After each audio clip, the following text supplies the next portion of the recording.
Welcome to 24 Hours of PASS, Growing Our Community. We're excited you could join us today for Michael Bourgon's session, Overlord, Tracking Changes Real-Time in Your Environment. This 24 Hours of PASS event consists of 24 consecutive live webcasts delivered by up-and-coming speakers and experts from the PASS community, followed by on-demand replay. To access any on-demand sessions, please refer to www.24hoursofpass.com for all session links. My name is Bob Pusateri, and I'm a database administrator out of Chicago and co-chapter leader of the Chicago SQL Server User Group. I have a few quick introduction slides before I hand the reins over to Michael. He will speak for 40 to 45 minutes, and then we'll move on to the Q&A where you can ask him any questions you might have. Next slide, please. If you're having any issues, just type your question into the question pane on the GoToWebinar control panel and someone will assist you. To maximize your screen, use the Zoom button located on the top of the presentation window. Feel free to enter your questions in the Q&A field at any time. The questions pane is located on the right side of your screen. Once we get to the Q&A portion of the session, I'll read off your questions to the speaker. Since all attendees are muted, you will need to submit questions by typing in the Q&A field. Note that there will be a short evaluation at the end of the session. Your feedback is important to us, so please take a moment to complete it. It will show up on your screen. Next slide, please. I'd like to take a moment to thank our presenting sponsors, Microsoft, Cisco, and Dell Software. In addition, I'd also like to thank the support sponsors for this event, SQL Sentry, HP, and SolarWinds.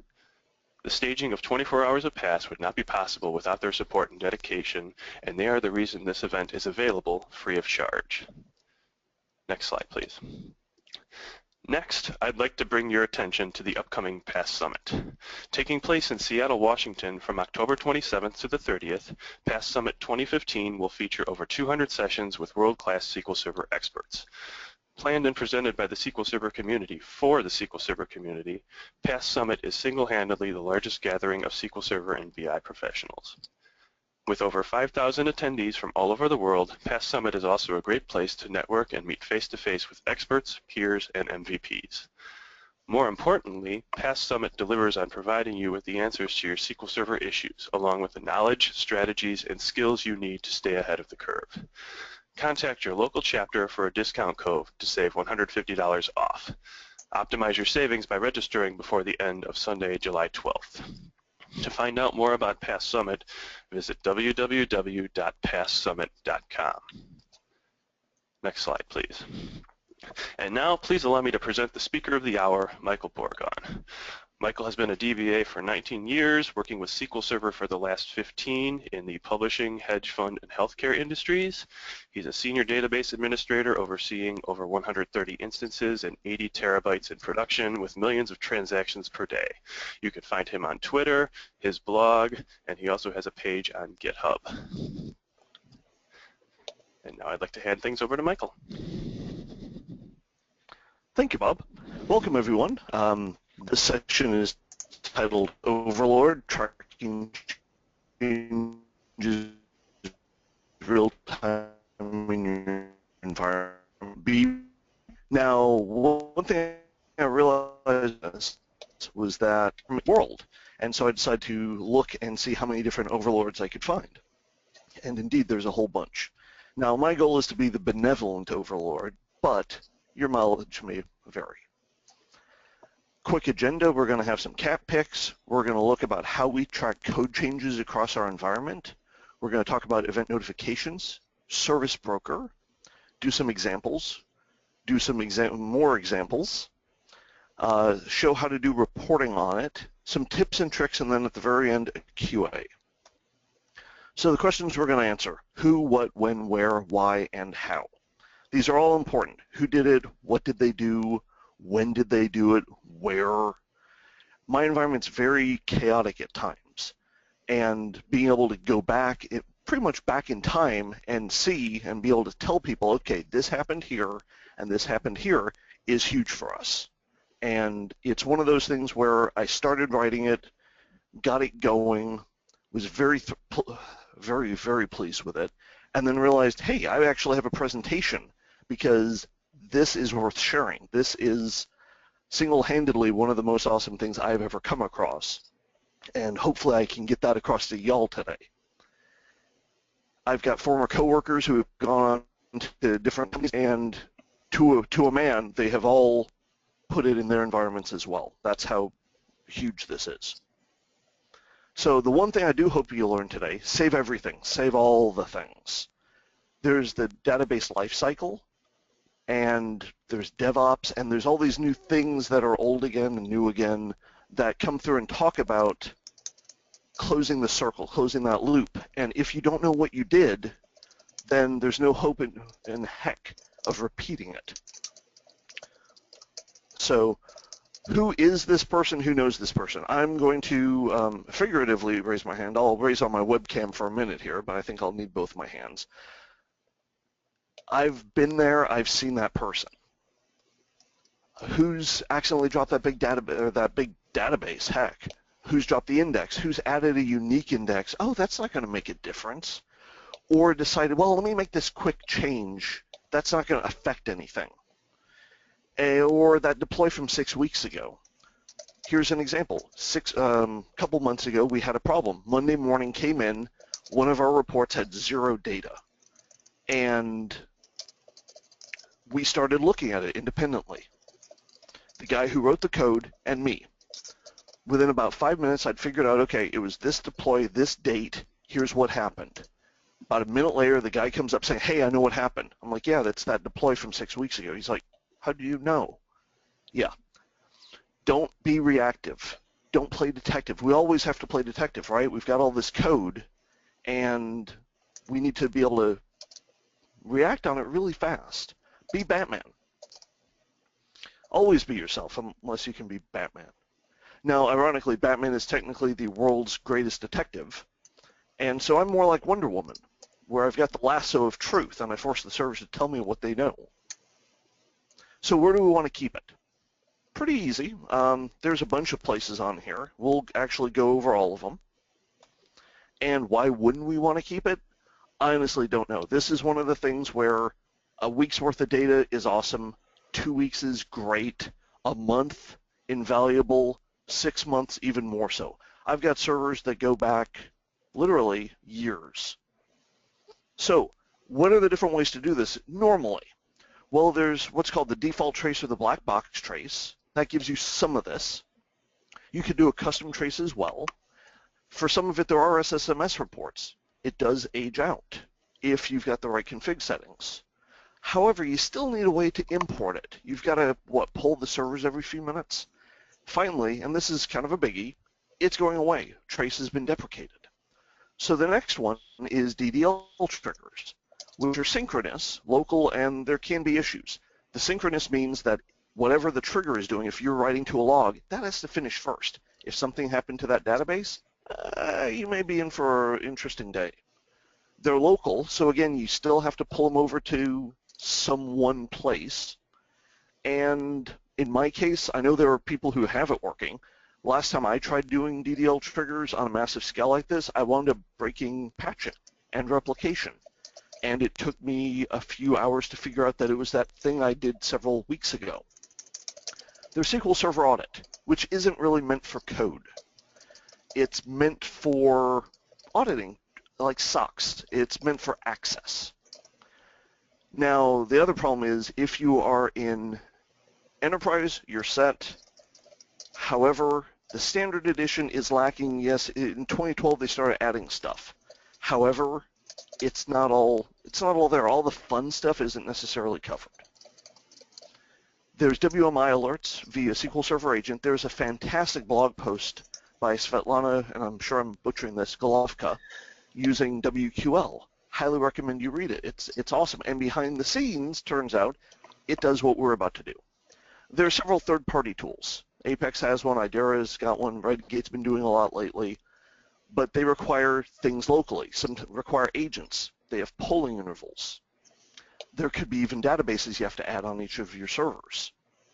So I started going down the trail of extended events. I figured, well, it's not the world's best. I'll still have to poll, but maybe I can come up with some clever way. Fortunately, Jonathan Cajeas took pity on me and said, hey, what about event notifications? Why aren't you using those? Huh? I'd never heard of them. What are event notifications? Well, here, let me show you what Overlord or Watchdog or Big Brother looks like. I've been running this coming up on 3 years now.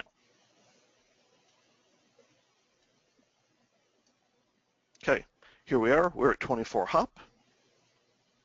Note that this is, I don't know if you can see that real well, VM2. This is a SQL Server 2014 VM.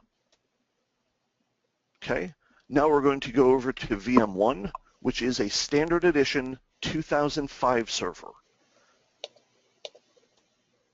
And lo and behold, there we are. There's the commands we just put. That's what I'm going to be covering for the next half hour, 45 minutes.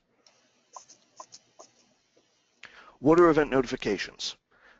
Just like the name says, it's a way to send a notification on a specific event. What are those? We'll cover it. It's asynchronous, fire and forget. What that means is it's not going to slow down your processing because it's waiting to do something. It's going to queue it up in the background, basically. It's near real time. It does handle outages. In my environment, it's about 1/10 of a second. And that's across, I'm running 70 to 90 instances. I forget how many today. But 1/10 of a second, and you get all this stuff. This is power. It's low impact, within the same limits as a trace. If there's a trace that can take out your server, event notifications can take out your server. Normally, the standard pack I run on, I haven't seen any slowdown. We are a high volume shop. We do millions of transactions a day. I haven't seen any problems. It's standard, standard, standard, standard. Cannot emphasize that enough. Some of this stuff requires Enterprise Edition. I'm blessed. I get that. I have several of those. However, not everybody is so lucky. 2005, 8, R2, 12, 14, even 16. They all support it.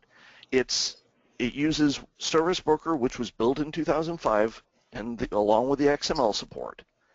And it's easy to set up for one particular problem, but really it shines when you're scaling it out across your environment. So what doesn't it do? Data changes. Data is everything from jobs, data in tables, SSIS packages. Doesn't track access. That's SQL audit. This will tell you if a login failed, but that's about the limit of it. It's not going anywhere. The first thing I did when 2016 was publicly available was spin up a VM, log in, and see how things were. And lo and behold, there were new events for the column-based encryption. Perfect. It's what I view as a mature technology. It's not going anywhere. It's just there. So what is Service Broker? Basically, Service Broker is a queuing model that resides entirely within SQL Server. What is a queuing model? Well, Microsoft message queues are a good example. Linux has a queuing model. Basically, it's a way to decouple systems. You drop stuff in this bucket. When it has a chance, it can go to another bucket on a different server even. And from there, it could even go to another bucket. Why is asynchronous good? Well, because I don't want to slow down anything. And in my environment, I've got a small quad core, several years old at this point, VM even, and it will handle something north of 20,000 transactions a minute. But, I mean, you find that out when you accidentally patch. But, Bob, could I have you hit mute, please? Let's learn some terminology. Now, at this point, please don't run off. This is real simple. We're not actually going to cover any of this, well, loosely. And the reason is because Microsoft's already written most of it for us. Now, what are we going to do? We're going to create a table which will spawn a XML message. That XML message will go into a Service Broker queue. It will be handled by an activated stored procedure, and finally put into a table. So what are the important parts of Service Broker? Message. It's the XML that describes what occurred, and we'll look at some. What's an endpoint? It's a port, open port on your SQL server that accepts Service Broker traffic. It's handled by SQL Server itself, and so we get all the benefits of that security. A route says where it goes. The service says it receives the messages. the queue holds the message. It's not a user table, it's not a system table, it's what's called an internal table. And it requires a little bit different mindset, and we'll get to that. Finally, an activated storage procedure which handles it once it's in queued. Now, here's what one looks like. Pretty bog standard. I pulled this directly out of the BOL. Create event notification, give it a name. Where do you want it? Do you want it on your server, database? You could even monitor a queue if you so desired. This is a fancy way of saying if there's a bunch, only send the message once. Event type, event group, and more. We'll cover that here in a sec. And finally, where do you go? Do you send it to a service, to a particular instance, or do you send it to the current database? Now, what are event types and groups? Well, when you get down to it, there's three main groups. There's the ultra high level stuff, alter server config, NUMA, affinity, buffer pool, that type of stuff. Go down one layer, and you've got the server level events, which are create database, SP config, doing logins, creating logins. And finally, where I think the meat of it is the database level events, which is all the code, tables, functions, procedures, users, indexes, so on and so forth. What do you need for a simple example? Well, and we're going to do one here in a sec. You create a database, enable service broker on that database. There is a trick to that, or there is a extra little bit we'll get to later. There's a queue, again, what holds it. There's the service, which moves it to the queue, the route, which tells it where to go, and finally the EN. And again, this is straight out of the books online. Here we are, create queue, create our service on the queue. This line here, this URL, says basically what the XML message has to look like. Microsoft defines that and has written all this stuff. Create route, okay. Create notification, perfect, and then we'll take a look at what's in it. So let's do one.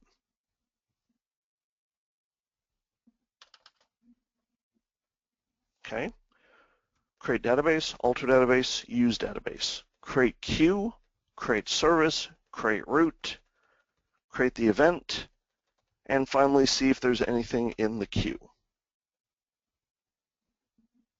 In this case, of course there's not. We haven't done anything yet. So we've seen it.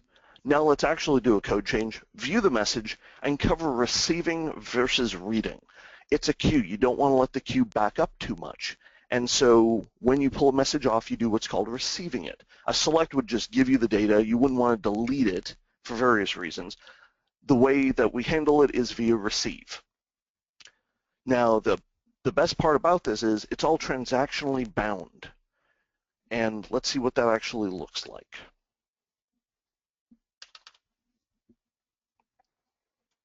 Okay. Create table, drop table, and then let's see. The parts that we actually care about are over here in message body. That's a var binary for those of you who are curious, and that's because this is meant to scale across servers. They don't know what your collations are going to be, so they let you handle it. What's that message body mean? Let's take a look at one. Create table. Perfect. Very simple XML here. Create table. Here's the SPID. Here's when it occurred. Here's the user who did it. Here's where it is. There's the thing. And my favorite part, which is the script itself. We're using XML, so I believe we're limited to 2 gig. And if you're running a script for an object, which is more than 2 gig, talk, maybe an intervention. So what does that look like? Well, through the power of xQuery and asking people on Stack Overflow, I found this piece of code which works really well. And now, hopefully this is starting to look, hey, like a table. So let's do this transactionally. Let's pull the first message off the queue and then see what we have. We're going to do this transactionally, right? So now you can see we've got one left in the queue, and there is the contents of our variable. Now, at this point, if I were to select it again, well, I've already lost that variable, so I've lost the message, except that we are awesome ACID compliant types, and we have this working. So let's see. Lo and behold, there's both our messages again.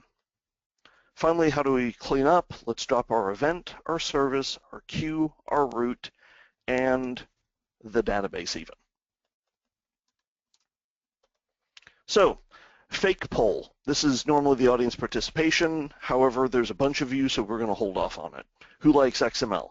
Well, I use it on a day-to-day basis, but it takes up a ton of room, and it's a pain to query.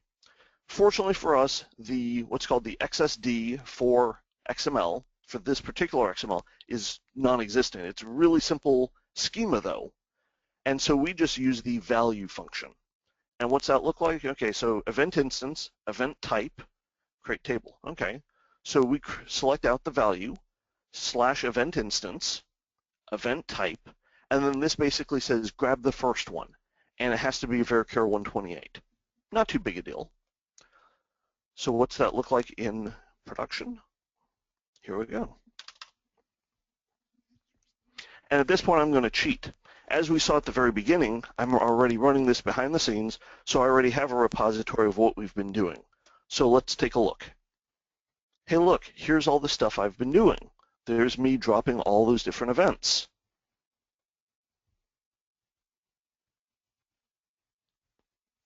Pretty simple stuff, but very powerful stuff.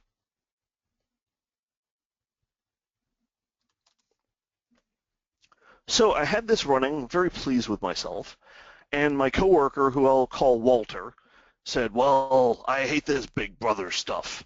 I'm just going to use a SQL login. You won't be able to trace me. And I said, surely, you must be serious. And he said, and cut out those airplane jokes. Crud, that's part of the fun of the job, isn't it? So I went looking to see if there was a way to track that, and lo and behold, there is. We get some, not all, of the SQL trace events. It's the same schema as what the event would be in Profiler. It adds the host name and the application name, and those two are very important. And finally, it gives us a bunch more cool stuff to watch. Hey, look, here's error log, here's exception, here's deadlocks, here's object create, here's logins, audit login failed. True story. I got summoned into my boss's office. The auditor was there.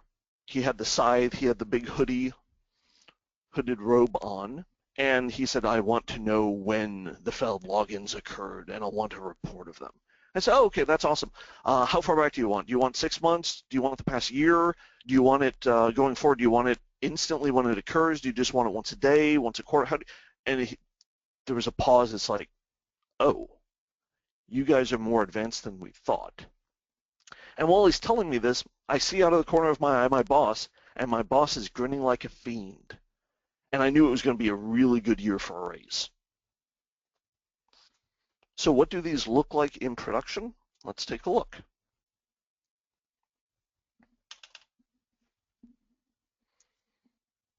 Use event notification. Okay, let's grab top 1,000.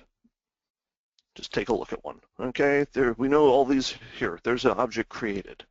Okay, so this looks fairly similar to what we've already seen. Here's our event type. Here's our post time.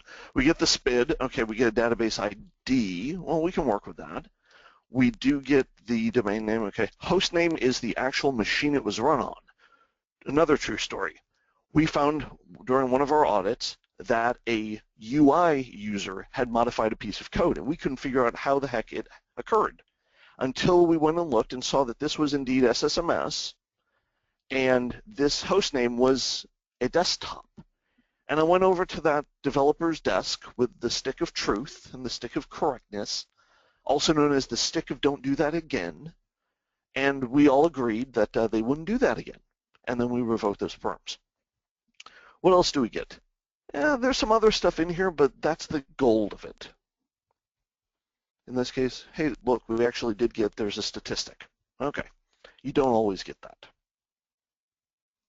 So, what else can we do? Well, everybody at one time or another has probably written a piece of code that goes through all your servers and grabs the event logs. Well, it's a side effect of this process. I get them, and again, I get them in about 1/10 of a second.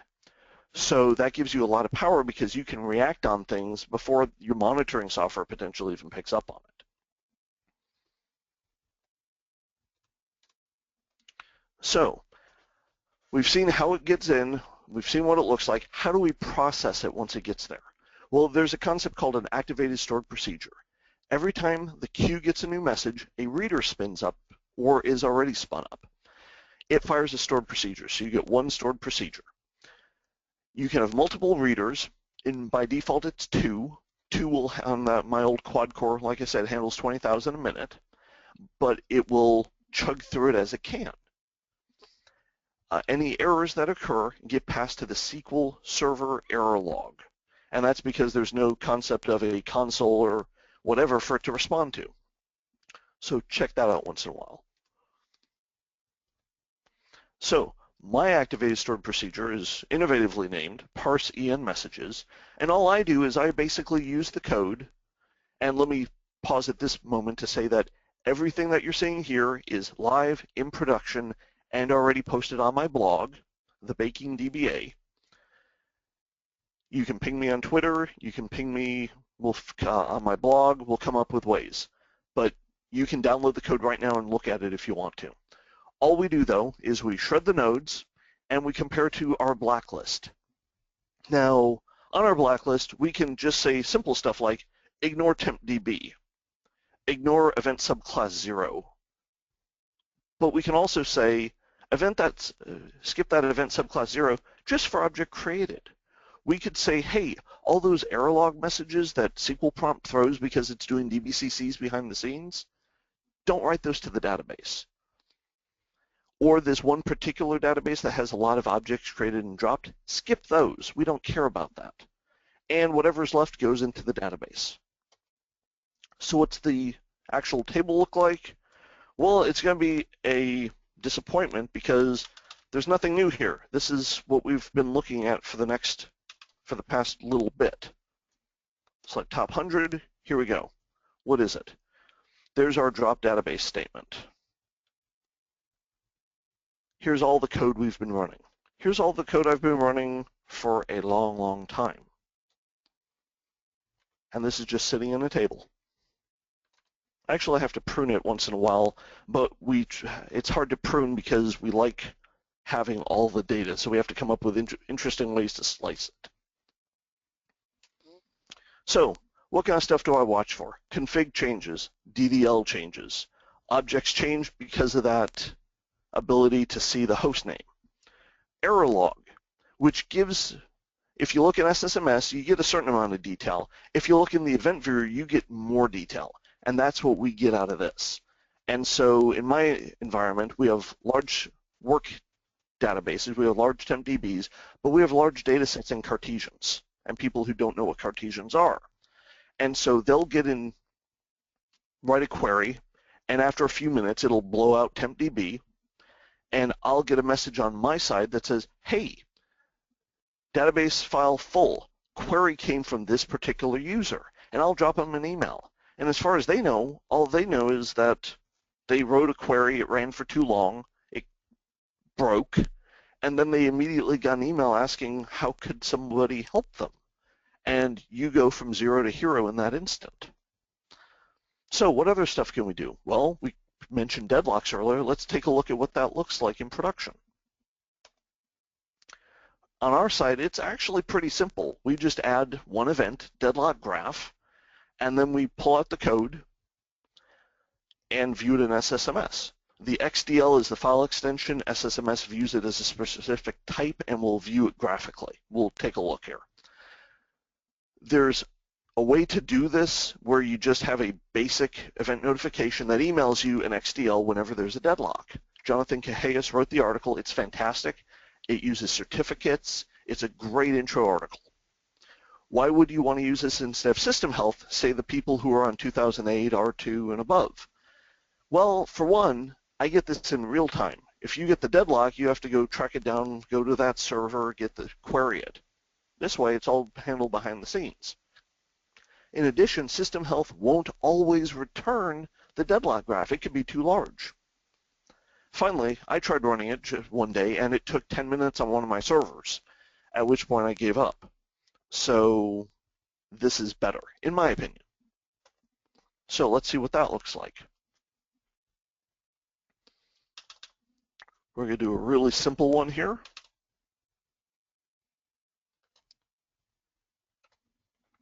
Run this, and then we're going to cheat because SSMS on this box takes forever to spin up. So let's take a look at a message. Hey, look, there's our message. What's the text look like? Standard deadlock graph for those of you who are familiar with it. But then we save it as a .xdl, open it in SSMS, and it looks like this. Much more easy to read, and again, you can get this pretty much in real time.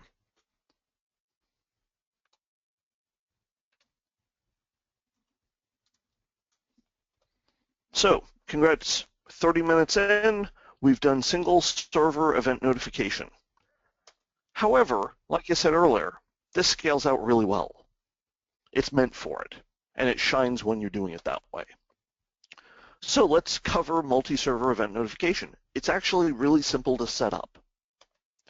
What do we need to do for these additional servers? Well, we don't need multiple copies of all the objects. We don't need to create all this stuff in each one.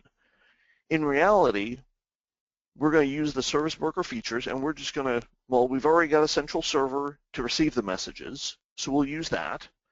We need a way for them to talk. We'll cover that. We need an activated stored procedure. We have one of those. We need a service broker database on the newly monitored box. And here's where I flat out cheat. If you are running database mail in your environment, congratulations, you have service broker enabled in MSDB. And the reason for that is that database mail behind the scenes sends a message to on a particular event to an external application, in this case called database mail. It pulls off the message off the queue and then sends an email. Practical upshot, if you're running database mail, you already have MSDB with Service Broker on. I did it this way specifically to make it easier to roll out for people. I know some of these demos require a whole lot of changes in your environment. This, it's still there, but I think it's less because there's so much already handled by Microsoft. We're not adding third-party stuff. This is all just Microsoft code. Now, to talk to each other, it's already got the service handled. So what do we need? We just need an endpoint, which we discussed earlier. That's the open port on SQL Server. We need 2 routes, and that's because in order to do the cross-database transactional stuff that's required in order to transactionally pass the messages across and make sure that nothing ever gets lost, we need 2. Finally, add the event notification. So there's security and authentication. Now first of all, they're called slightly differently. They're called transport verification. That means, how do we know that you're allowed to talk to this other machine? 2 ways to do it, certificates or Windows authentication. Certificates, codes in the slide deck, and all you have to do basically is create a new key for each server and then you swap the keys. Personally, I'm lazier than that. I like using the Active Directory stuff we already have in our environment, but it does require the same domain or trusted domains. So grant a perm and you're on your way. Now, we talked about encryption. If you're using Kerberos, the default is on. It says supported, and if both sides say supported, then it's on. Somebody asked me what the overhead was of using encryption, and I said, well, I'd have to go turn it on and see. And went looking with the Wireshark, and I couldn't find it because it was already enabled, and so I couldn't see clear text of my messages. I had to actually turn it off in order to get this thing. So, adding a new server. Get the service broker GUID from each database. Create your endpoint. Create your route on the repository. Create your route to the repository. Create your event notification, and then test everything out. Once this is running, it runs like a champ. The only time I've ever had it go south on me are Kerberos skew on my VMs because they can fall out of time. If they're more than 5 minutes apart, then Kerberos and Windows Authentication have issues.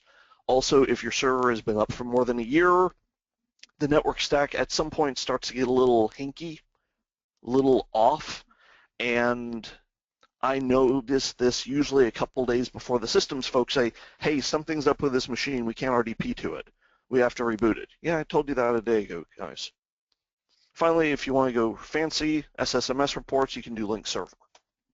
So let's actually set one up. And you're probably going, oh my God, this is going to take forever. We're already 36 minutes into our presentation. Nah, not really. Okay, first thing we're going to do is we're actually going to drop all our old stuff. Because, like I said, I'm running this behind the scenes already. So what do we need to do? We need to grab the service broker GUID from the other database. I could just query across, but hey, I already have this written. We take that GUID, which is this, we put that here, and then we put the IP address here. Now, here you see the TCP IP address. In my production, I use DNS. I'm not a sysadmin. I don't know how to get it working on my VMs, so I use the IPs. Let's turn it on. And again, for each new box, that's all you have to do on your monitoring box. This is my old 2005 box, which is accepting all the messages from all the other servers. Okay. Now, on your new box, what do we have to do? There's us dropping all the old stuff.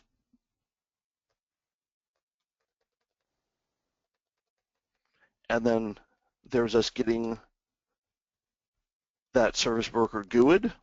We're creating our port. There's our authentication windows, our encryption supported. We use MSDB. We create our route. We create our event notification. And then we actually test it out.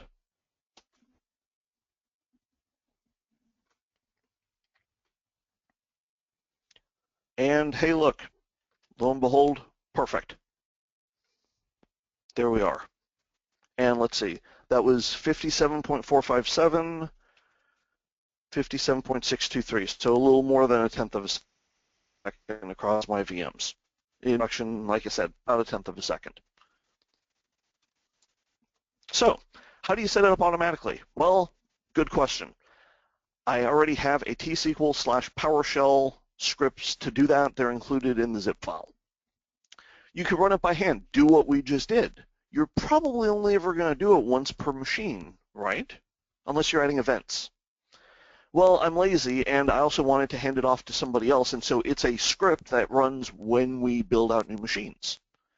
Automation makes you scalable, scalable makes you awesome, and means you can spend more time automating code. What other things could you do? Centralized event log collection. We covered that briefly. Failed login reports. Covered that. Missing maintenance. I don't have it written, but you could write something that says, hey, what items have not been, what indexes haven't been rebuilt or reorged recently? Blocked process reports. Again, that's a trace event. And some clever tricks. We get emails periodically. These are escalated by whatever app we use to escalate to phone. But basically what we can do is we get these that tell us about problems that are either incoming or about to occur. And some of this just tells us, hey, here's what's happened in the past day. Now, I started having my people use the table, and they didn't care for that, so we tried using SSMS reports. However, building them is a pain, not least of which is every single version of SSMS seems to be built on a totally different technology. So, like I said, you can use it. The code is already in there. All you have to do is set up your MSDTC, right-click on the object, and go. We'll do that if we have time. So once my DBAs didn't use that one either, I said, okay, I'll build an SSRS report. And I am not a reporting guy, and it shows, but this gives you an idea of what we're looking at. It looks just like the table, but you can filter it on server name, event type, database name, etc. That's also included in the deck. So my boss, sick and tired of all of us having it but not using it enough, said, well, why don't you check in a source control? And I said, really? You think people like that? He's like, well, give it a try. You never know. People love this for several reasons. So you build a totally separate branch, build it off root or whatever, call it production. This is what production looks like as of right now. So I stole code from Phil Factor. He wrote a great article on how to script out objects. Stole some other code from around the net. It's all attributed. And what it does is every few minutes we run, we query to see what objects have changed. We script it out, check them in. The devs no longer need view definition. They have their version, their own branch of control, but it sometimes differs because we've had to change things in production. And so now, whenever they go work on code, they go look and make sure that what they've got matches what's in production as of right now. You get the change history as a freebie. You get to see what's occurred over time. And you can do diffs on all the TFS stuff. And this could be trivially ported over to Git or RCS or CVS or Subversion or whatever. And it's already written like everything else in here. So we mentioned earlier Svetlana Golovka's article about using WMI and WQL. Well, here's the WQL query, and what it translates to is, lo and behold, an event notification. I just found that really cool. I'm actually writing a presentation on WQL and WMI and came in it sideways, and this was amazing to me. So what other things could you do? You could look for sudden database growth. Too many auto grows in a row means something's up, especially if you've got everything properly sized. Somebody wanted to know if their devs could back up only to a particular location but not other locations. Yes.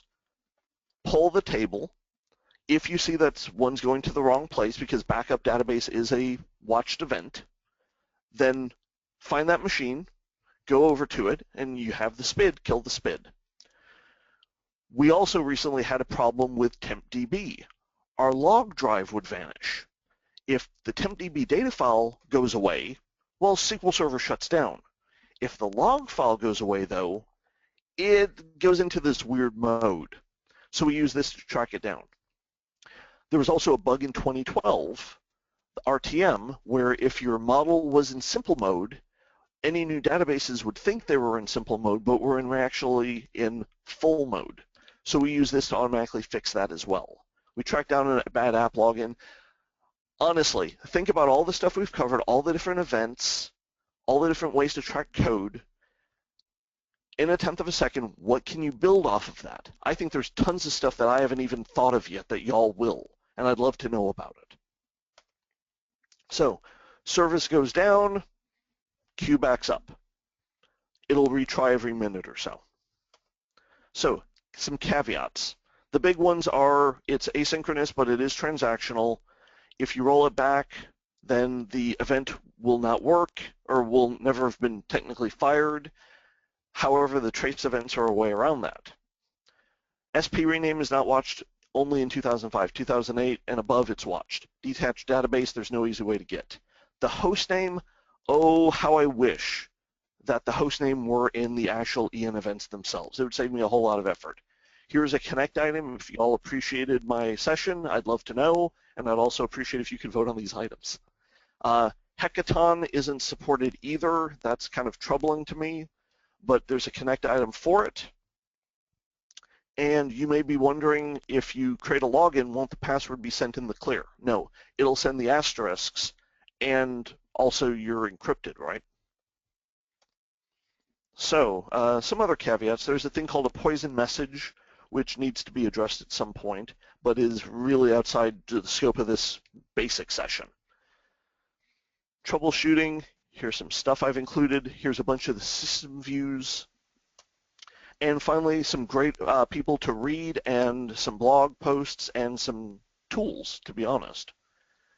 I'd like to thank everyone for coming. I'd like to thank everyone for coming to my session specifically. I love my presentation. I love using event notifications, and I hope you guys try it out, and I hope you guys love it as well. Bob, do we have any questions?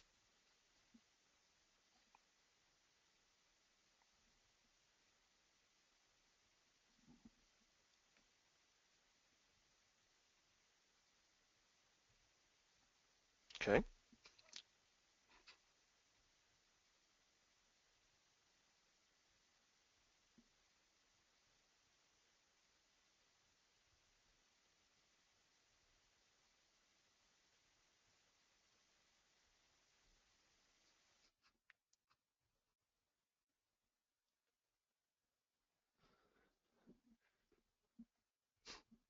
Bob, do we have any questions? Did you not hear me? No, I did not. Oh, sorry. I'll try that again. First of all, we had a comment. We had a comment that says, that was awesome. I have so many ideas now. First question I see here, does it require Service Broker to be enabled on each database or on each server? It needs to be enabled on one database on each server. In our case, my repository database has it on, and on each of the watching, MSDB has it on. That's it. Okay. Next question. How well does this scale across domains? I have 22 different domains to pull from. That's a lovely question. I don't actually know the answer to it. The closest I've got is I've got a coworker, or a former coworker, who was running it on 3 or 4 domains, and he was doing it all via certificates, and he said it worked fine once he got through the initial getting the certificates all to work. Awesome. Okay, another comment here. This was unbelievable, fantastic. I need to digest this content. So, another question. Will this track SQL statements and or stored procedure executions? Stored procedure executions, no. That's technically would be data. There's no good, I don't believe there's a good way to track that. That would be more in the SQL audit realm, which would be the actual tool called SQL audit. Okay. What is your blog URL? Can you put that on the screen again, maybe, for people who are wanting to see if it's trying to see where it is in here. I don't remember if it's at the very end. Whoops. It is the Baking DBA, B-A-K-I-N-G DBA .blogspot.com. And actually, I'll just zip forward to the very beginning here for while we're doing all these questions. That's a lot of slides. There we go. You can hit me on Twitter. It's mbourgon. Also, most of this code is on Gist or on GitHub. I use Gist quite a bit. There's a bunch of different stuff on there I've got. Okay. Another question for you while we're answering here. Are there any performance implications with running this? In theory, yes, depending on what events you're watching. If you watch some of the heavier events like show plan compile, then yeah, just think of it like a SQL Server trace. If you would be uncomfortable running a server-side trace with it on, you should at least pay attention. It's the same overhead, it's the same engine behind the scenes. We're just sending it on a different way. Let's see if I can pop over to things real fast. Here's all the stuff I'm running, okay? Server level events, table level events, there's a bunch of them. And I run, like I said, I'm running on 70 to 90 servers, and we're what I view as a high transaction shop. We do several million transactions a day, and I haven't seen any impact due to it. All right. Have had a few questions here wondering if people want to reach out to you individually. Is there a contact page on your blog where they can find your email address, or how would you prefer? Good question. Let me post on my blog. And actually, there is a post right now for this session. Okay. Just post a comment in there, and I can get with y'all. I'd rather not post my email just en masse right now. You can hit me on Twitter. That's very simple if you're running on Twitter. But, of course, everyone's using hashtag SQL help, right? Good point. Another question just came in. Is there a dependency on the WMI service? That's a really good question. I don't believe so because this is all handled within SQL Server itself. The error log messages and event log messages are just from SQL Server, so I wouldn't imagine that the WMI would be needed. It's purely SQL Server functionality, so far as I know. I will have to give that a look-see, though. Thank you. Okay. All right. We have 2 more comments. We have that was awesome, and thanks, good stuff, and looking forward to implementing and testing. At Great. this point, that is all the questions I have received. So if anyone else has one, I'd recommend sending it in immediately. Oh, here we have one right now. Is there a blog post to show how to configure using your scripts? There are several as I've rolled this out over the years. I will have to write a new one saying with a soup to nuts. If you look in the very newest post, which includes a slide deck and all the code you've seen today and all the code for the repository, there are something like 20 scripts that actually will build it out, build all the tables, all the objects, all the things needed. And I'll have to actually write a post about just here's how you put it in production. But basically what it comes down to is build your repository database, create your endpoint, create your, actually at that point you don't even need roots yet, create your tables, and create the activated stored procedure on your queue. And at that point, then it's just a matter of adding new servers to it. Believe it or not, it's actually pretty simple. But I will write a post about how to do this at a very granular level. Awesome. Another question. What does client only for service broker on SQL Express mean? Oh, crud. I haven't tried SQL Express. What that implies is that it can only be a recipient. I don't know if that's actually the case, though. I will have to look that up as well, and I'll post that on my blog. That's a good question. From what I remember, I know Mlad and Pradesh did stuff using Service Broker to do mock replication, but I don't remember. So that's still a client side. So yeah, no, I think you may be out of luck. I'll have to give it a shot, though. Okay. Not sure what they mean by this next question, but you mentioned Hackathon. Are there any plans to support it in 2016? I'm not sure if they're talking about supporting Hackathon in 2016 or Service Broker. The way it works, the way it works currently is what I've had to do is when I create a Hackathon table or stored procedure, you temporarily drop your event notification and then recreate it afterwards. It's a pain. I've asked a couple people at Microsoft, haven't really gotten responses back.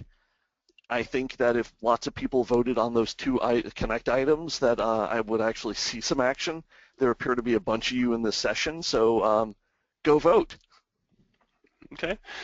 We have one more comment here. Excellent presentation. I look forward to testing in our environment. At this point, I have a few administrative slides I just need to read. If you want to skip back to the end of the presentation, if that's not too much hard work.